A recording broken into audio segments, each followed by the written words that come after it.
У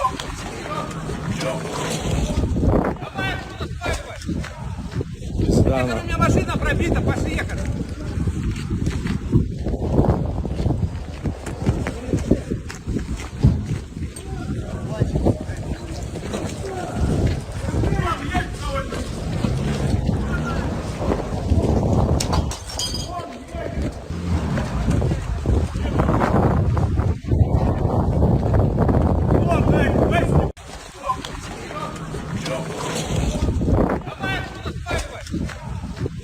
У меня машина пробита, пошли ехать.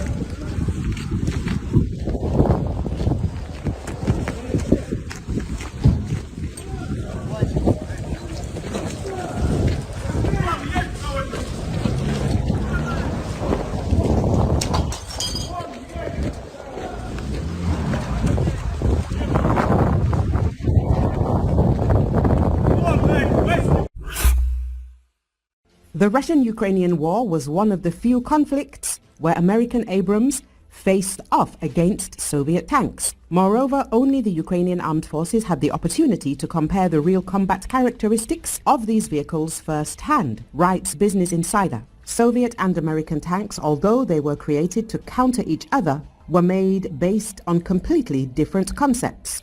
Soviet T-series tanks, including the most common of them, the T-72, are smaller and lighter than the Abrams and have weaker armor.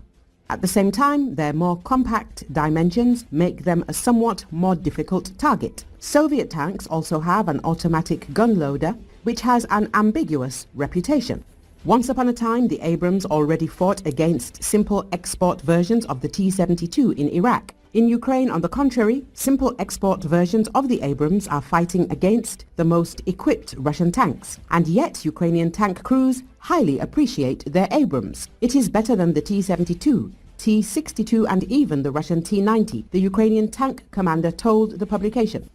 Like other tanks and armored vehicles in Ukraine, the Abrams faces challenges from the constant threat of drones, mines and anti-tank missiles, forcing it into an unusual role, but the tank is still valuable. Along with Bradley infantry fighting vehicles, it has bolstered the combat capability of Ukraine's 47th Mechanized Brigade. It is a far superior system. The A1 may be old in the sense that it's been in our inventory for a long time, but it's far superior to anything the Russians have, said military expert Robert Greenway, who handled Abrams during his army service.